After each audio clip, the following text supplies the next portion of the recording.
Central Florida has been rocked by devastating tragedy this past year. The number of reported sexual assaults in Orange and Osceola counties has just hit a big spike. Victim advocates say June's numbers were the highest that they've ever seen, and total assaults for the fiscal year have already surpassed last year's total. Investigators are trying to understand why a heavily armed man opened fire on a young pop star just as she finished what would become her final performance. Breaking news, moment-by-moment developments in what will go down as the worst mass shooting in American history. MBI tells me Peña Fernandez ran a pretty sophisticated organization. They have evidence of at least 20 women who are victims. A massive manhunt is underway for a man accused of shooting and killing an Orlando police officer. Master Sergeant Deborah Clayton died in the shooting. The 17-year veteran of the force is a mother of... Central Florida will not let this violence define us. As a community, we've opened our hearts and come through adversity together, stronger. With our compassion, we have shown that love speaks louder than hate.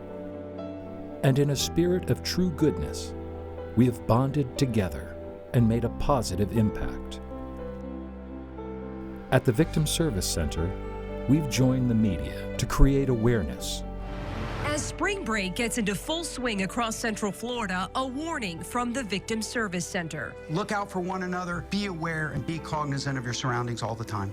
The goal, preventing people from becoming victimized. And if you are a victim, knowing you can get help with just one phone call. We've worked to watch over and protect the vulnerable. Victim advocate Brandy Godby says people with aging relatives need to make sure they have signed documents specifying who can legally access their account. We've provided forensic evidence collection for victims of sexual assault, healing through free therapy sessions, emotional support for those in crisis, and continued to advocate for victims who don't have a voice. Louis Damiani of the Victim Service Center says they encourage employers to have a zero-tolerance culture regarding sexual violence. We've partnered with first responders to educate and train, and used our unique skills on the front lines to console and comfort.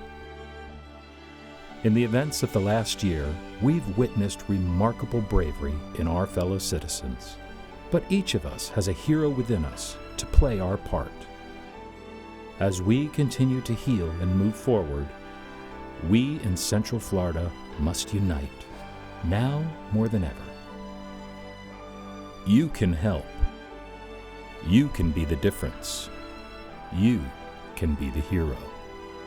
With your support, we can do this together.